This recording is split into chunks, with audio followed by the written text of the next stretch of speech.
Último hombre en pie, con Alejandro Gómez.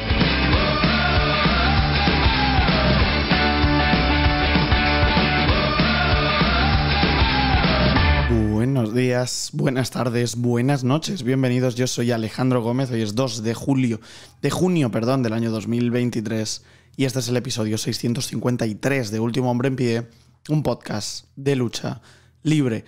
Estamos ante la celebración de los 1000 días de Roman Reigns, pero estamos sobre todo ante el principio del fin. Estamos ante el adiós de The Bloodline, o al menos los albores del adiós de The Bloodline. Y lo cierto es que es una historia que todavía tiene mucho jugo. Es una historia que parece que puede todavía tener muchísimo recorrido. Es una historia que al menos, yo creo, hasta la WrestleMania del año que viene, no vamos a finiquitar. Es una historia que ha cambiado por completo WWE y que la ha convertido en una cosa muy distinta, muy diferente y en algo que creíamos que no podía ser nunca, que es una WWE basada en facciones, una WWE con reinados largos al estilo de lo que pasaba hace 50 años y una WWE que buscaba más la memorabilidad que el click. Sí que es verdad que ha conseguido el click por otras vías y que por eso a WWE le ha dado un poquito igual el asunto, ¿no? Pero lo que sí es cierto es que con esta historia, con The Bloodline, con el desarrollo de la misma, hemos podido comprobar cómo se pueden hacer las cosas distintas y cómo verdaderamente todo puede salir a flote. Sobre todo y en especial si tienes a un tío como Roman Reigns al frente. Cuando tú tienes a un luchador como el Big Dog, cuando tú tienes a un luchador de ese estilo, que lo encasillas, lo encasquetas ahí, le obligas al aficionado a aplaudirle, eso no fluye, no funciona. Quizá tenía el talento, quizá tenía, por supuesto, los mimbres para ser esa cara de la compañía. De hecho, lo era, al fin y al cabo, porque WWE lo quiso meter ahí con calzador. Pero para el público, Roman Reigns no era ese luchador que atraía las miradas. Roman Reigns era alguien interpuesto, era alguien que se colocaba entre el disfrute más puro y entre el aficionado. El mundo de la lucha libre veía incluso cómo Roman Reigns era abucheado en algunos lugares. Y tuvo que pasar una pandemia y tuvo que suceder pues algo puramente de casualidad, incluso algo pues catastrófico, ¿no? A nivel puramente mundial, ¿no? Para que Roman Reigns se convirtiese en esto. Han tenido que pasar por un Performance Center vacío, con un WrestleMania 36 sin público. Han tenido que pasar con varios meses sin Roman Reigns para que pasemos a un Thunderdome y de repente a WWE se le ocurra que quizá Roman Reigns podía ser heel. Y el resto es historia, amigos. Y el resto es historia, porque es que lo que hemos visto ha sido un emplazamiento memorable, apoteósico, apabullante de un Roman Reigns que se ha puesto por encima de todos y que nos ha dicho: hey, amigo, a lo mejor todos esos récords que creías que no se podían batir, aquí están. Perdonad. Y es también la demostración un poco de que ahí sí había talento, de que ahí sí había alguien que podía ser la cara de la compañía. Y luego, por supuesto, es la demostración de que si tú a eso lo envuelves, ¿no? Si envuelves al talento, si tú envuelves las ganas, el tempo y demás, y lo envuelves con luchadores, con narrativa, con historias que estén a su nivel o que puedan llegar a superar su nivel, bueno, eso ya, por supuesto, va en otro apartado. Cuando vemos a Roman Reigns, vemos a un tío del Wreck Everyone and Leave, vemos al tío que destroza a Jey Uso, vemos al tío que obliga a rendirse a Jimmy Uso, vemos a un luchador dictador de WWE, vemos un personaje altivo mucho más confiado que lo que era el Big Dog anteriormente y vemos a un jefe tribal cómodo, muy cómodo. Es un Roman Reigns al que nunca antes habíamos visto así. Y Roman Reigns se acompañó de Paul Heyman para llevar eso al estrellato. Pero esa solo fue la primera parte de esta historia, porque luego llegaría Jey y luego llegaría Jimmy, y luego finalmente llegaría Solo, y luego llegaría Sami, y llegarían todos ellos y convertirían esta historia en algo que pasó de ser muy bueno a ser legendario. Que pasamos de tener un Roman Reigns que ya solo por decreto iba a ser Hall of Famer a ser alguien que con todas las de la ley se convertiría en una de las personas más importantes a nivel kayfabe que ha pasado por la empresa. Es nuestro Hulk Hogan, nuestro John Cena, nuestro Bruno Sammartino, es ese luchador insignia, buque, comande, ¿no? Ese luchador que está ahí para dirigirlos a todos los demás. Y cuando hablamos de The Bloodline, hablamos de el reinado más longevo de la historia de los títulos por parejas de SmackDown, que eran 180 y pico días, si no recuerdo mal, para los Usos, y al final son 600 y pico. O sea, es una cifra que es muy difícil que alguien la supere. Tenemos un reinado de Raw aparte, al unísono. Tenemos doble campeonato para Roman Reigns. Tenemos la llegada de un hermano que nadie sabía que existía. Porque si realmente tú no ves NXT o no ves las independientes o no sigues realmente lo que pasa fuera del cuadrilátero, tú no tienes ni idea que después de tantos meses o años, los Usos, los mellizos gemelos Usos, tienen un maldito hermano más pequeño. Y que aparezca aquí me parece un shock total, ¿no? En Clash at the Castle del año 2022. Y cuando se añade a Solo Sikoa, cuando se añade a Sami Zayn, la historia pasa de ser legendaria a ser absolutamente supina, ¿no? Y, bueno, algo casi fuera de lo corporal, ¿no? Porque ya no hablábamos de una historia que se contase a través de los títulos. Hablábamos de una forma de ver el wrestling. Hablábamos de cómo se abrían los micrófonos para escuchar al jefe tribal Roman Reigns. Hablamos de cómo se modificó todas las estructuras de facciones y grupos para hacerle frente a The Bloodline. Hablamos de cómo la historia fue mucho más importante que el wrestling. Hablamos también de cómo todo ello ha construido a una WWE mucho más redonda y cómo todo eso ha ido sumándose a los números, ha ido sumándose a los récords, han ido sumándose a múltiples cosas, ¿no? Es la llegada de Roman Reigns a lo más alto después de mucho esfuerzo, mucho sacrificio, mucho sudor y muchas lágrimas. Y es una de Bloodline que tiene a unos miembros que sin duda van a formar parte también del Salón de la Fama. Ya veremos si de forma individual, que seguro que sí, pero también de forma conjunta, incluido Sami Zayn, que es el que revitaliza toda esta historia. Y ahora se va a terminar. Y ahora estamos ante el principio del fin. Jimmy Uso, que es el que verdaderamente forma parte de The Bloodline, el que por lo menos ha estado pues, un poquito más apartado de toda esa actualidad, es el que dice ya basta. Porque cuando Sami Zayn lo dice, no deja de ser un outsider, no deja de ser un tío que está fuera, no deja de ser una persona que no tiene la sangre de los Anoa'i. Pero Jimmy sí. Y Jey Uso ha estado peleando mucho consigo mismo y con el resto para mantener The Bloodline a flote. Y luego aparece Solo Sikoa, un Solo Sikoa que insufla miedo a Roman Reigns. Y vemos cómo las piezas se están cayendo. Y vemos cómo esto se está despedazando. Y vemos cómo realmente esta historia va a desembocar en algún lugar. En algún lugar posiblemente muy sangriento, muy violento. En algún lugar muy cruento, ¿no? En algún lugar que nos sorprenda a todos. Porque esta historia ha tenido eso. Ha tenido giros de guión, ha tenido nuevos protagonistas, ha tenido subterfugios, ha tenido historias secundarias, ha tenido desarrollo de personajes, ha tenido el protagonismo absoluto y creo que muy merecidamente para WWE. Son los 1000 días, la celebración de los 1000 días para Roman Reigns, que va a llegar esta misma noche y veremos si con un cambio de título, porque se especula que podemos tener una unificación del título de WWE Universal, veremos si con el desmantelamiento de The Bloodline. En fin, mucho que contar, mucho que comentar. Lo haremos con el bueno de Santiago Tomás y primera y única parte del programa para él, porque da para podcast.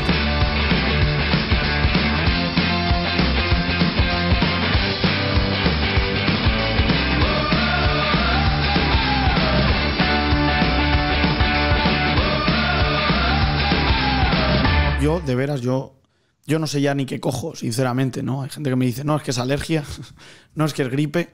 Yo estoy bien, pero no puedo hablar. Esto es alucinante. Santiago, ¿qué tal? ¿Cómo estás?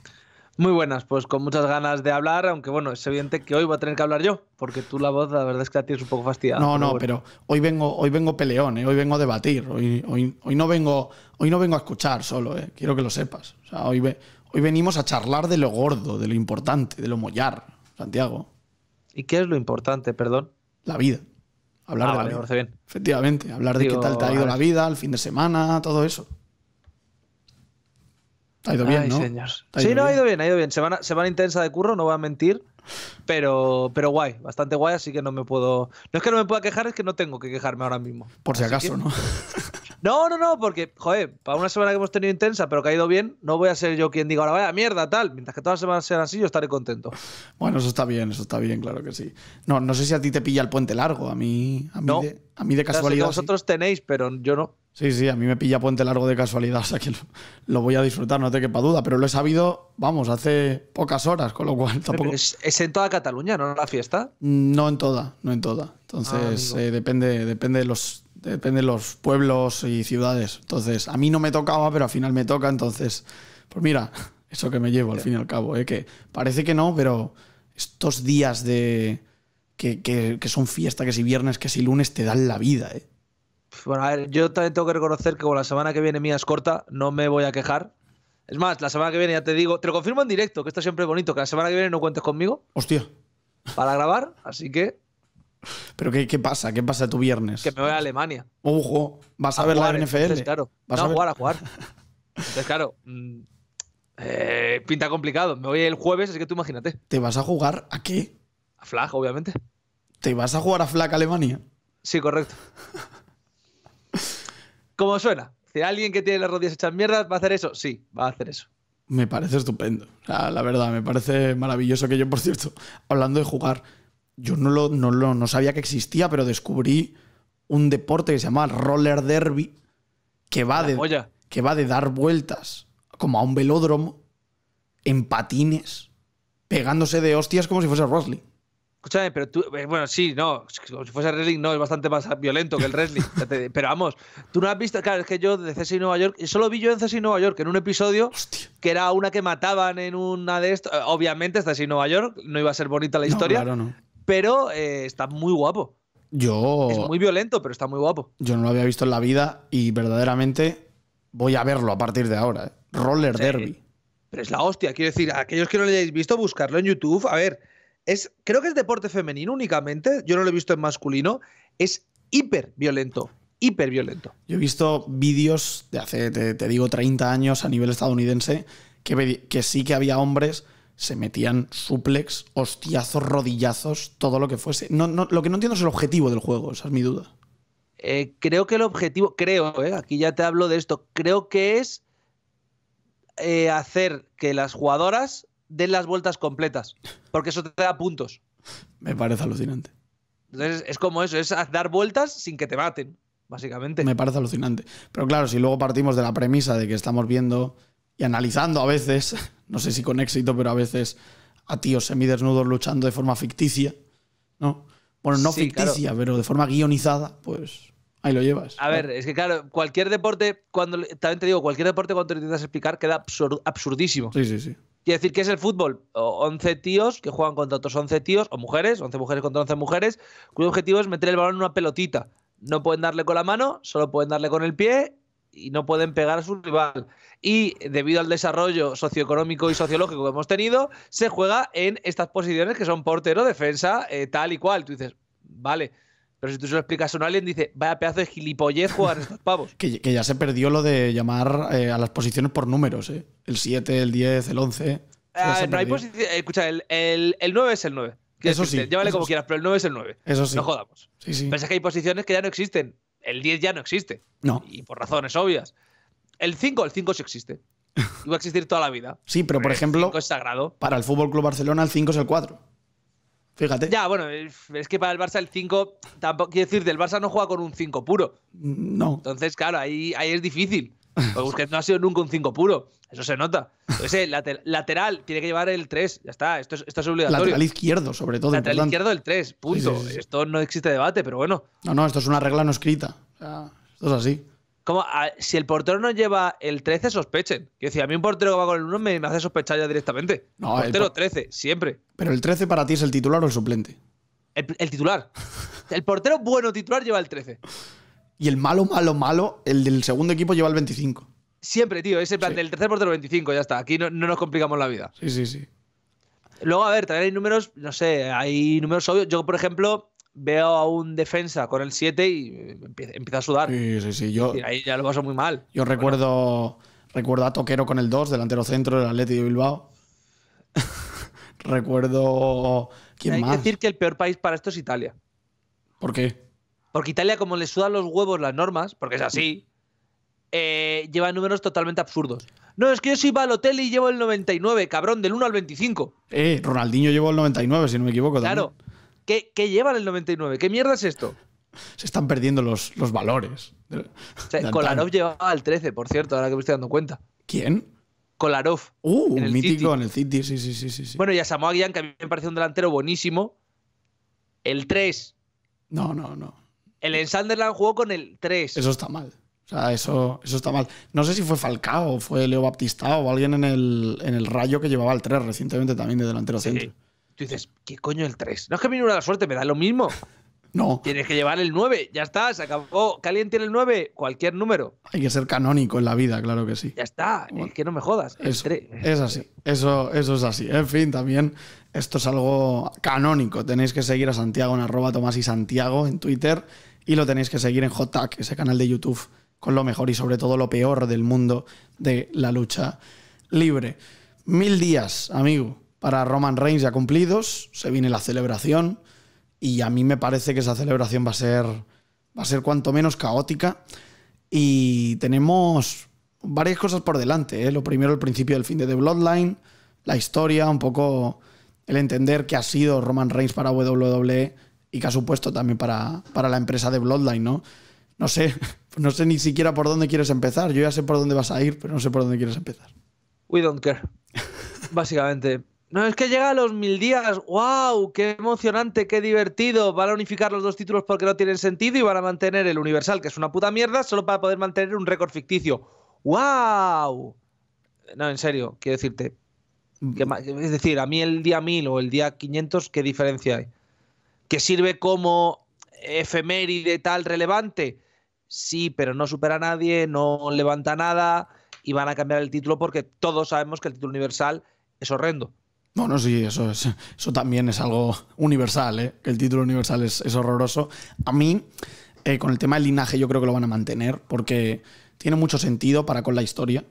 Y independientemente de que eso esté bien o esté mal, yo creo que para los libros de historia se va a mantener y Roman Reigns va a ser, vete tú a saber, campeón universal de WWE, no sé cómo lo quieran llamar, o campeón de WWE durante 1000 días y eso se va a quedar así para, me parece a mí, los restos de los restos. Pero sí que es verdad que se especula con un cambio de título, se especula con una unificación, se especula con quizá un nuevo formato, quizá un nuevo diseño.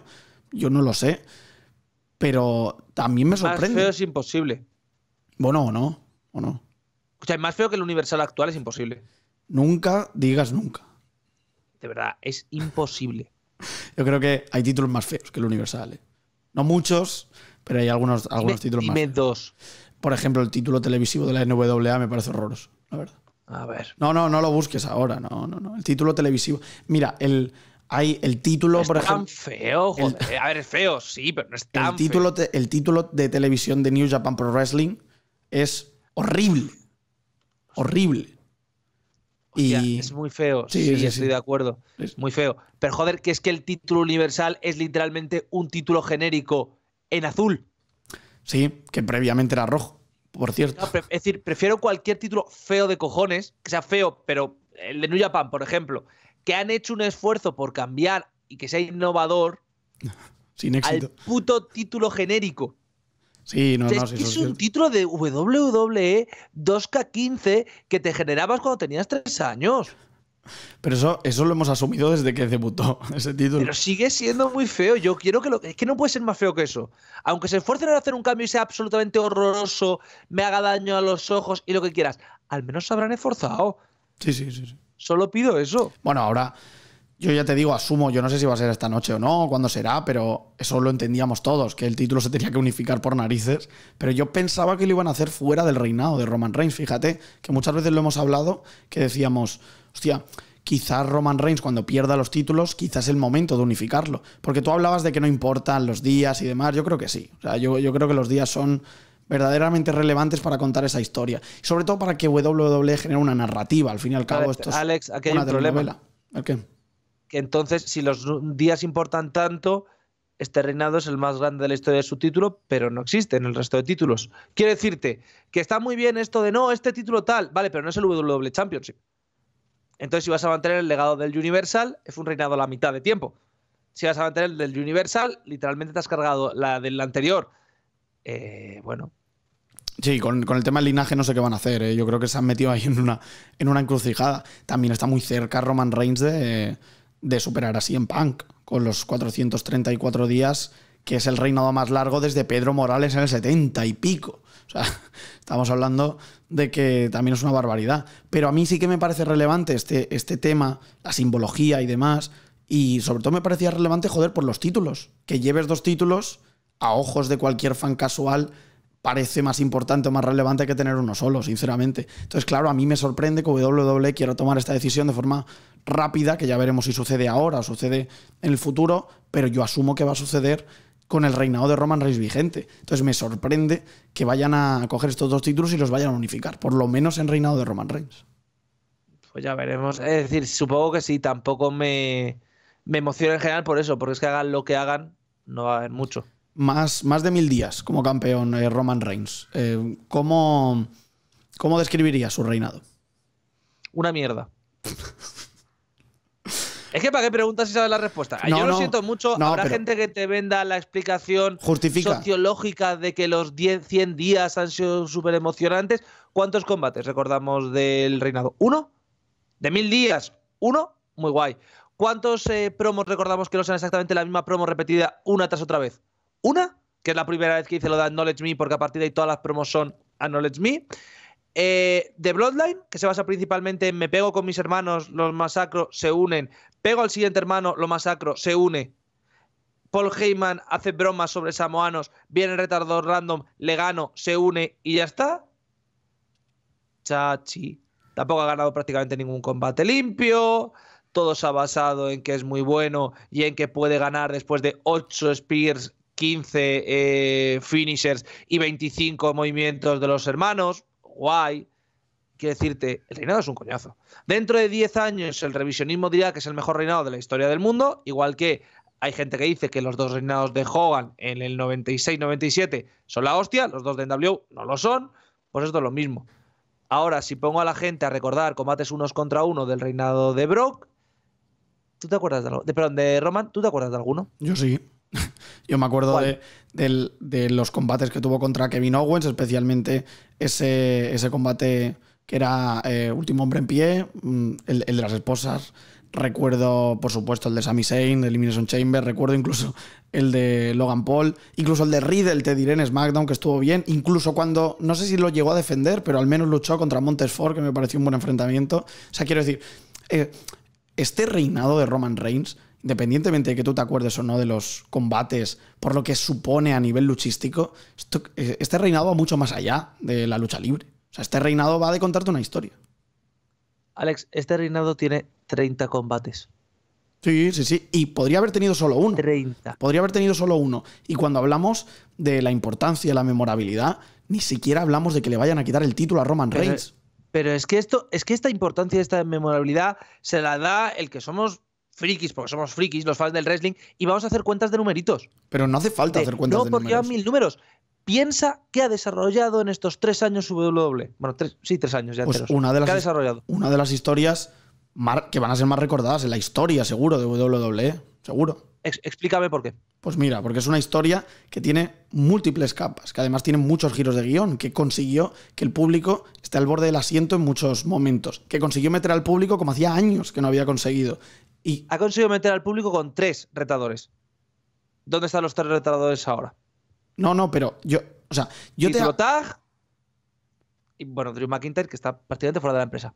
yo no te hablo de qué ha pasado con los luchadores a posteriori, que eso es otra cosa. Que eso es otra cosa que WWE quizá podría haber hecho mejor. Eso es indudable. Pero yo te hablo realmente de lo que ha supuesto de Bloodline. Porque cuando hablamos del ascenso de Sami Zayn, el ascenso de Sami Zayn no se consigue sin The Bloodline. Y The Bloodline no se desarrolla y no evoluciona sin Sami Zayn, eso es evidente. Pero Sami Zayn consigue llegar a un main event de Elimination Chamber, consigue estar en la terna por ser campeón y que todo el mundo pensase que podía verdaderamente ser campeón gracias a una historia de The Bloodline. Gracias al que... Es decir, gracias a que tenía el talento previo y le habías estado infrautilizando durante 5 años. No, pero... Es como lo de Kevin Owens, que ya había sido campeón del mundo previamente, como lo de Drew McIntyre, que ya había sido campeón del mundo previamente, como Cody Rhodes, que viene de ser el mayor fichaje de la historia de WWE respecto a All Elite. Sí, yo lo entiendo. Que todo el rato de Bloodline no es crear historias nuevas, es usar cosas que ya has usado y decir, pero está Roman Reigns de por medio, por tanto es nuevo. Y es como, no es nuevo. Quiero decirte, Owen ya había sido campeón del mundo, a todo el mundo se lo ha olvidado. De repente esta era su oportunidad. O sea que Cody venía de ser el gran fichaje de la Elite, le pusieras contra quien le pusieras. Y es así por el título. Pero yo eso lo entiendo. Pero es que es contra Roman. Yo eso lo entiendo. O sea, yo entiendo lo que me dices, al respecto de los retadores y demás. Pero es que va mucho más allá. O sea, los retadores también, y algunos han sido campeones mundiales previamente, porque evidentemente tienes que llegar a cierto estatus para poder retar a Roman Reigns. Eso está claro, ¿vale? Pero a lo que yo me refiero es que Roman Reigns ha conseguido establecer no solo unos reinados de transición o no unos reinados, sino unas defensas, no unas rivalidades que puedan ser de transición en algo que vaya a ser recordado, pero no por los rivales en cuestión, sino por lo que se estaba forjando dentro. Por eso te digo que los títulos no son tan relevantes en ese sentido. Nosotros cuando hablamos de Roman Reigns, no hablamos de que vaya a perder el título o no, ni siquiera hablamos de que vaya a tener un retador o no. Hablamos de un Night of Champions en el que ni siquiera iba a defender su título, que lo que iba era intentar ganar el de por parejas. ¿Y por qué? Pero es que mi duda con esto es ¿por qué eso es relevante? Quiero decir, entiendo que estamos ahora en la vorágine de es que Roman Reigns es el campeón y Roman Reigns es el campeón, y claro, como es el campeón y pelea por los títulos tag, todos los títulos, y Roman Reigns lleva 2 meses sin pelear. Enteros. En esos 2 meses ha hecho 5 promos, puede que sean 6, 5 promos que se han basado en hacer exactamente la misma promo, ocupando 15 minutos del show. 15 minutos, promo, amenaza, soy el top dog, aquí está solo Sikoa, aquí están los Usos y aquí está Paul Heyman. Llegamos al pay-per-view, pelea, aparecen los Usos, aparece solo Sikoa. Hay 3 opciones. 1, gana por los Usos. 2, pierde por los Usos. 3, los Usos medio se equivocan, medio no. Aparece un retador futuro que tiene medio minuto de relevancia para acabar destruido. En las 3 opciones siempre acaba alguien destruido por parte de Roman Reigns, porque Roman Reigns no puede quedar abajo. Vale, ¿en qué se diferencia este reinado del reinado de terror de Triple H? ¿En que dura 3 años más en vez de 3 meses? Vale, pero es el mismo espíritu de hay un stable dominante, hay un luchador que tiene que acabar siempre todos los shows arriba, da igual el resultado del combate, y que al final del segmento acabas con la misma sensación de esto ya lo he visto. La rivalidad con Sami Zayn lo habíamos visto con Jey Uso. Sí, Jey Uso es mucho menos relevante que Sami Zayn, pero lo habíamos visto. La rivalidad con Cody Rhodes la habíamos visto. Drew McIntyre en Reino Unido. La rivalidad con Kevin Owens la habíamos visto previamente. Es más, el combate contra Kevin Owens es un combate que todos asumimos que va a perder Kevin, y efectivamente lo hace. La rivalidad con Logan Paul, no existe rivalidad, es básicamente irte a Arabia y matarlo. Lógico, es Arabia, no me importa. Pero todas las rivalidades que hemos visto de Roman es coger una rivalidad que había tenido en el principio de su reinado y repetirla. Roman destruye a Brock Lesnar, Roman repite contra Brock Lesnar. Roman destruye a alguien de The Bloodline antes de que se cree The Bloodline, Roman destruye a alguien de The Bloodline, aunque no sea técnicamente de The Bloodline. Y todo el rato es, Roman Reigns ha hecho 3 rivalidades y las repiten, y las reciclan. Cambian el nombre, cambiamos de Drew a Cody, cambiamos de Brock a el luchador Big Man que quieras, cambiamos de Jey Uso a Sami Zayn, y a seguir funcionando. Y dentro de un año, si quieren mantener el reinado, va a durar igual. Y se va a seguir diciendo lo mismo. No, lo histórico, es que claro, es que lo que han hecho, es que lo que importa de Bloodline. Seamos honestos. Esto es importante para la gente porque lo está viviendo. Cuando alguien haga revisión de estos últimos 3 años, se va a encontrar con que no ha visto nada de reinado.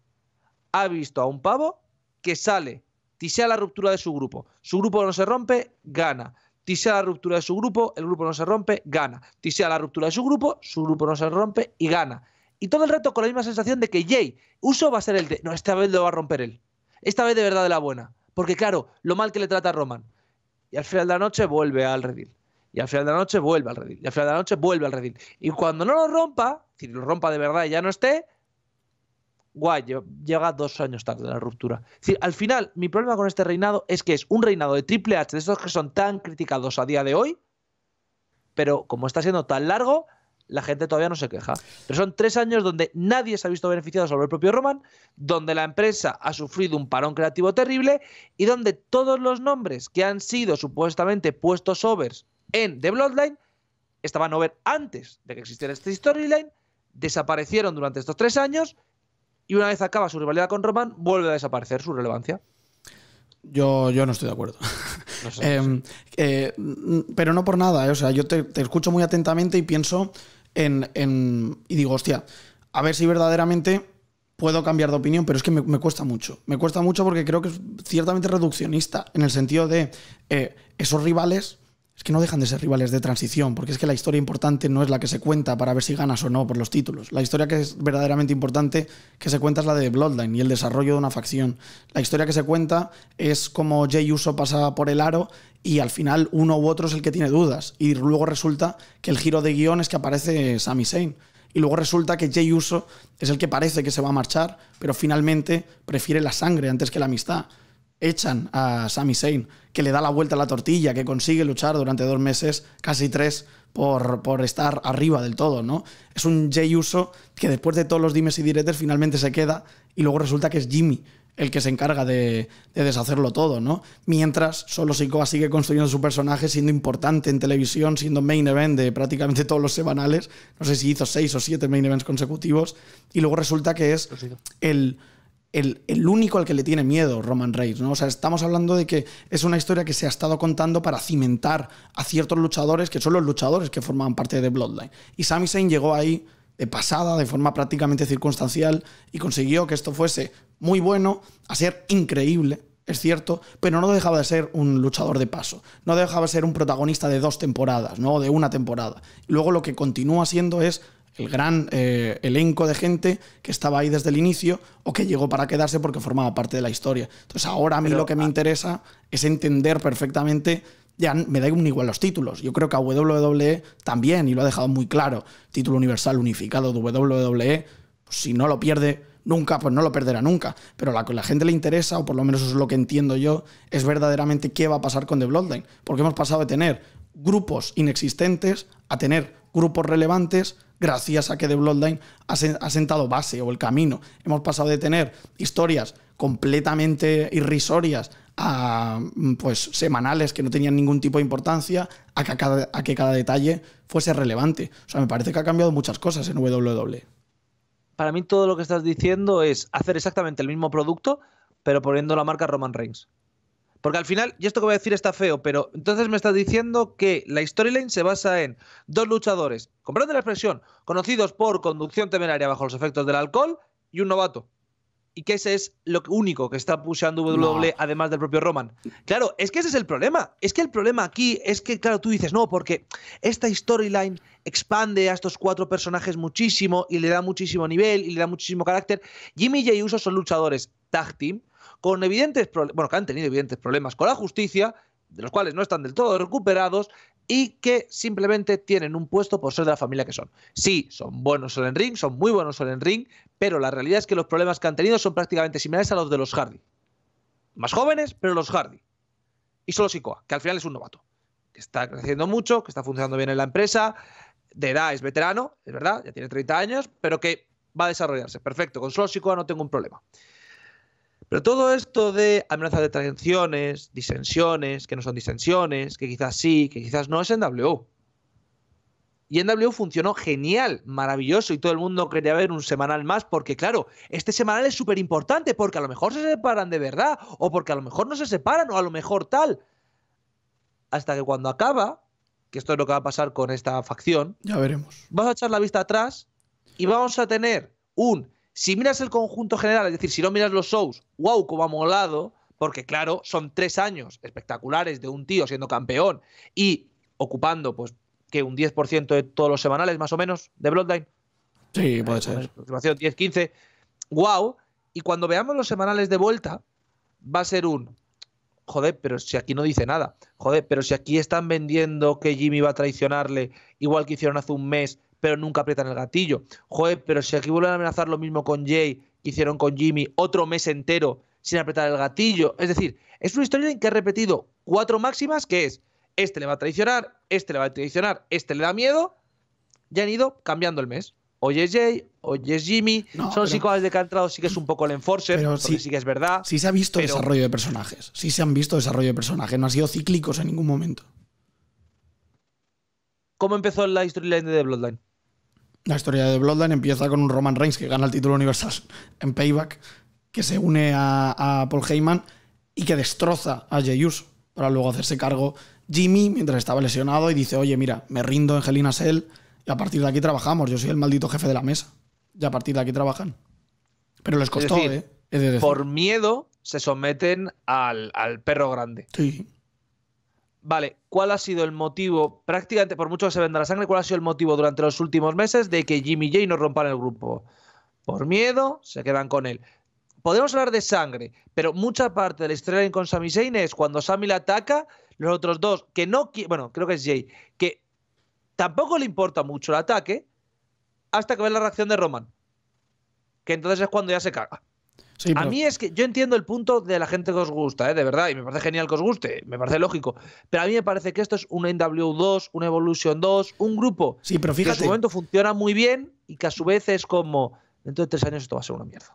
O sea, no, porque estamos hablando de facciones históricas.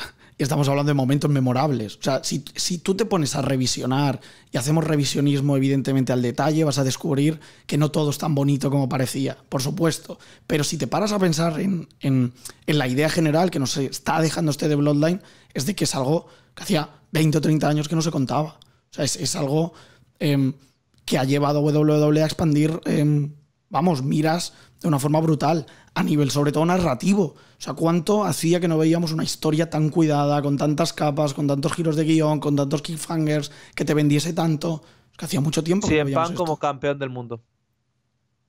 CM Punk como el reinado largo. El reinado largo.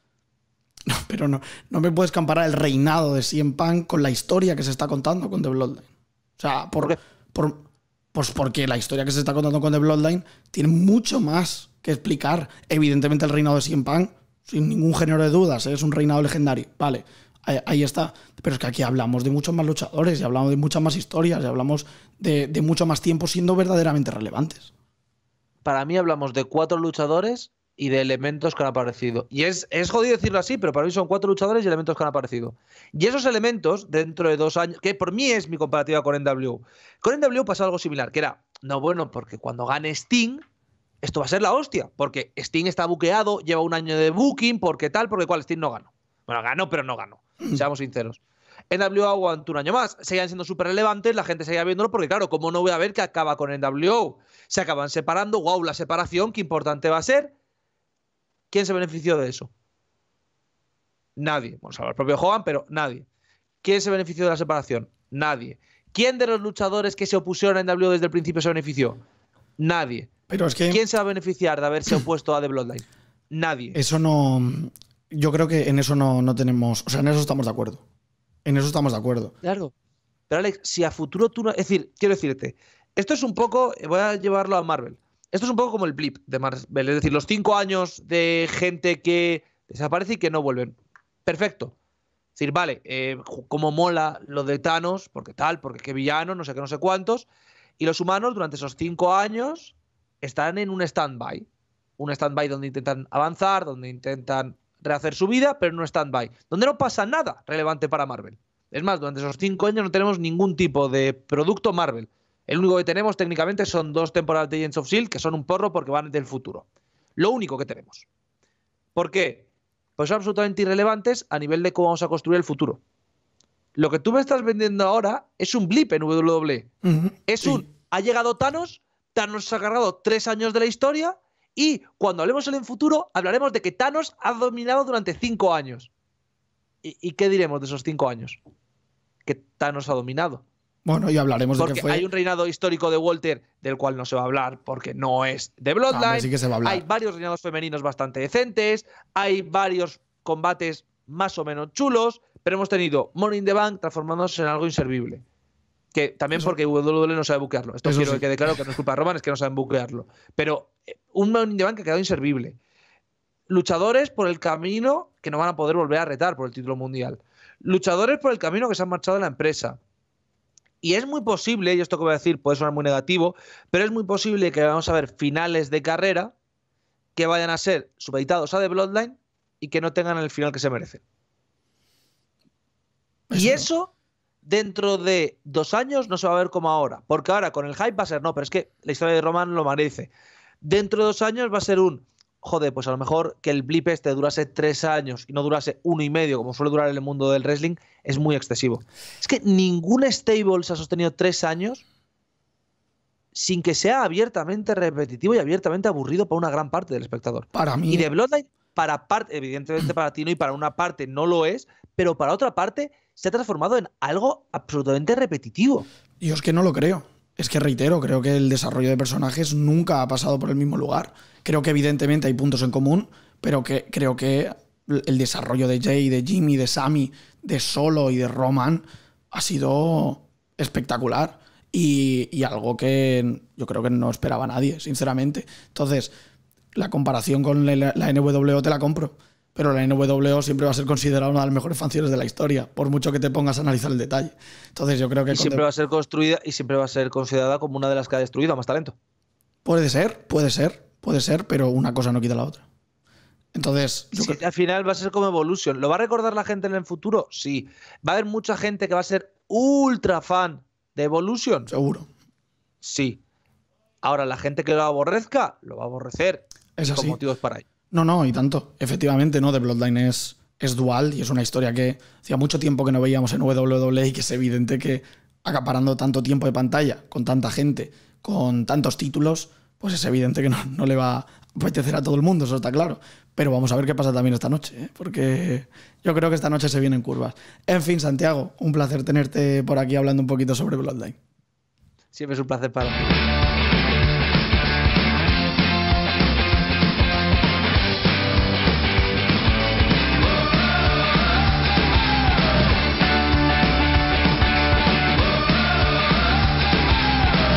Salió el Wrestling Observer Newsletter, como siempre, con varias noticias, ¿no? En esta mañana del viernes, por ejemplo, tenemos a una All Elite Wrestling que está ya de forma bastante agresiva intentando renovar los contratos de Kenny Omega y los Young Bucks.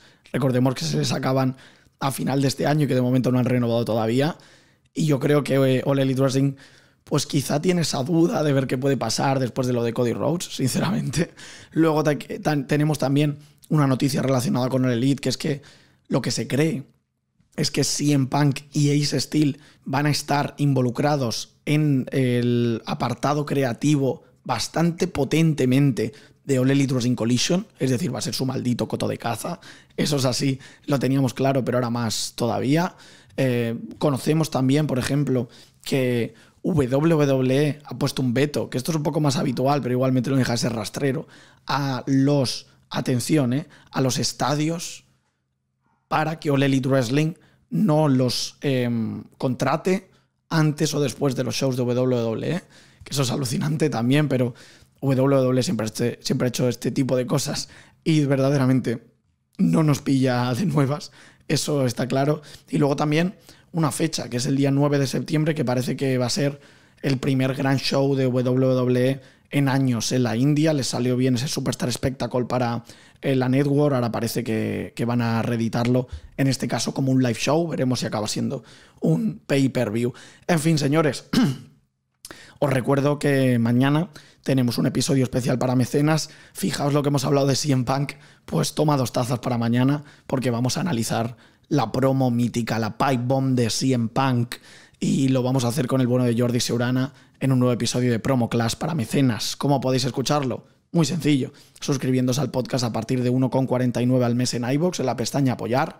En Spotify, si buscas UHEP+, es una fita aparte, y te puedes también ahí suscribir. En YouTube, si buscas a Alejandro Gómez, también a partir de 1,99 en la pestaña Unirse, o también en Apple Podcast, en la misma feed del podcast que ya estás escuchando. Ahí te puedes suscribir por menos de lo que cuesta un café para escuchar toda la hemeroteca, para leer artículos cada viernes exclusivos, también para acceder a una parte del Discord que es para mecenas, que tenemos porras de los pay-per-views. En fin, merece mucho la pena. ¿Qué vamos a ver esta noche? Pues por supuesto, vamos a ver SmackDown. Veremos qué pasa con SmackDown. Por cierto, en Impact Wrestling que vimos anoche, Trinity Naomi ya va a por el título de Diona Purrazzo y posiblemente lo gane en Slammiversary. Y luego en Rampage lo que vamos a tener va a ser un Rampage de campeonato. Es tremendo. El hijo del vikingo, Commander contra Dralístico, Shibata contra Moriarty, Zack Sabre Jr. contra Sean Andretti, Willow Nightingale contra Emi Sakura. Es un show que creo que va a merecer la pena mucho. Va a merecer mucho la pena, así que veremos qué acaba sucediendo. Así que nada, señores, yo os digo adiós con la manita. Me podéis seguir en Twitter, Instagram y TikTok en @sralesgomez, en Twitch, SIRAlesGomez, y no tengo un Rolex, no tengo un jet, no tengo una limusina, como el bueno de Ric Flair. Pasen un muy buen día. Ahora que habéis llegado aquí, sois el último hombre en pie y...